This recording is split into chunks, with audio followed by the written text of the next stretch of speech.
거룩한 삶을 살아가시기를 축복합니다. 오늘 함께 보실 하나님의 말씀은 베드로전서 2장 4절에서 5절 말씀입니다.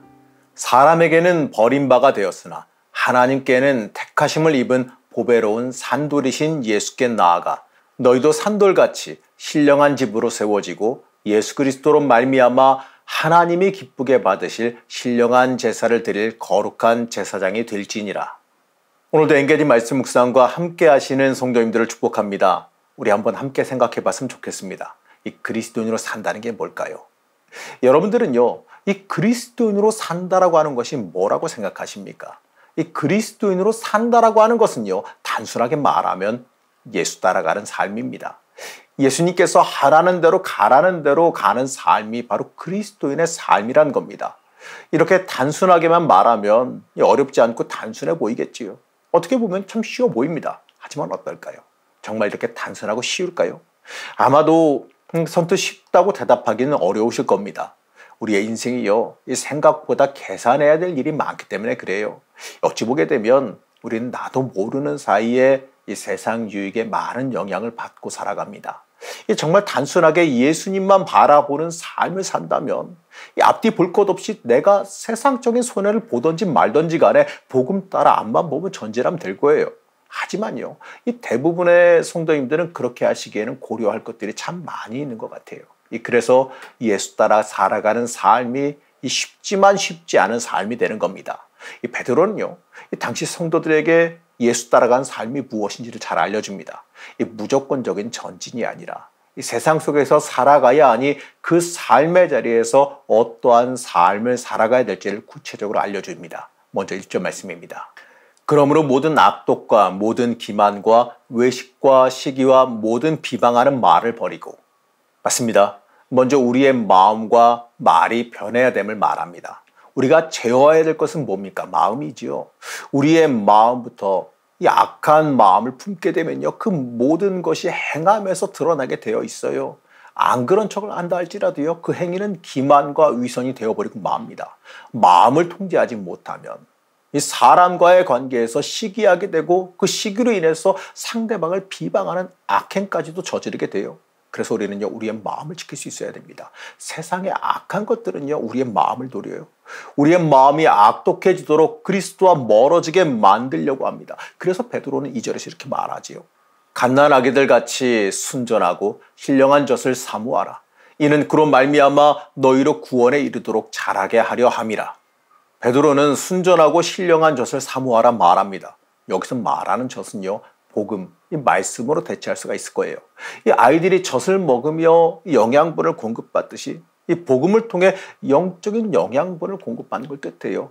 그렇기 때문에요, 갓 태어난 어린 아이들이 엄마 젖을 사모하듯이 말이죠, 성도들도 순전하고 신령한 젖을 사모해야 됩니다. 우리의 능력과 삶의 소망이 바로 거기서 나오기 때문에 그래요. 우리는 얼마나 말씀 사모하며 의지하며 살아갑니까? 아무리 우리가 바쁜 삶을 살아간다 할지라도요, 성경 말씀을 읽어야 되는 이유가 여기 있는 거예요. 우리가 직접 말씀을 읽을 때 그때 우리에게 임하는 감동과 성령의 속삭임이 존재합니다. 그렇기 때문에 한국교회는요, 다시 본질적인 말씀 읽기로 돌아가야 됩니다. 요즘 2차적인 자료로 묵상하는 자료들이 참 많이 보여요. 물론 그것도 좋아요. 하지만 그것보다 성경 자체로 돌아가야 됩니다.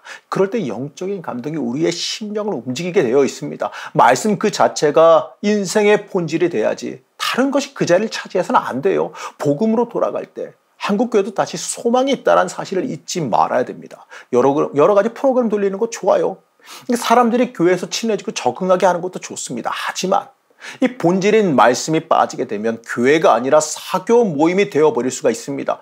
교회에서 말씀이 중심이어야지만 다른 것도 그 힘을 입어 행할 수가 있다는 사실을 잊지 말아야 돼요. 우리 인생도 똑같습니다. 말씀이 본질이 되어야 그 삶에도 하나님의 역사와 능력이 임한다는 그 사실을 잊지 말아야 됩니다. 늘 기도할 때 내 인생을 인도해달라고 기도하지요. 그러면서요, 왜 말씀을 직접 읽지는 않으십니까?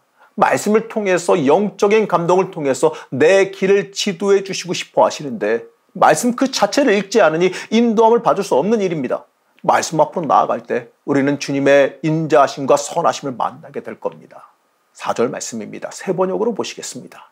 주님께 나아오십시오.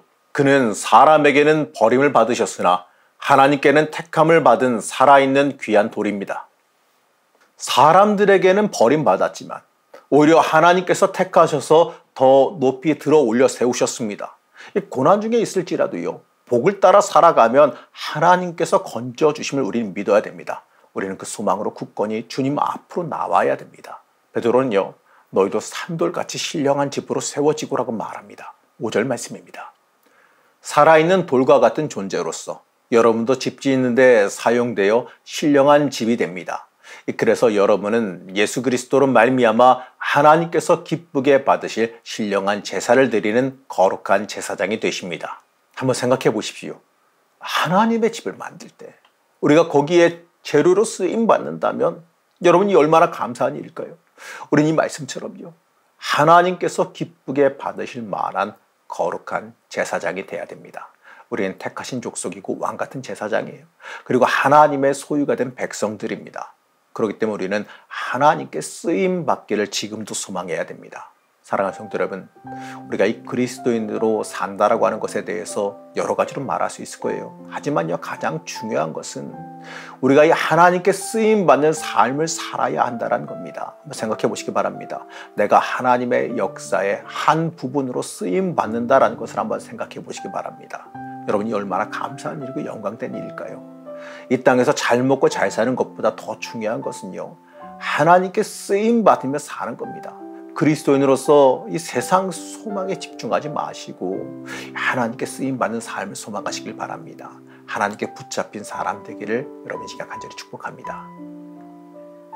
우리의 주인 되신 하나님, 우리가 이 땅을 살아가면서 하나님께 쓰임 받는 사람이 되길 원합니다. 그리스도인으로서 산다라고 말은 하지만 하나님께 필요 없는 사람이진 않았는지 다시 한번 돌아봅니다. 내 욕망을 중심으로 살지는 않았는지, 복음을 외면하며 살지는 않았는지 돌아보며 회개합니다.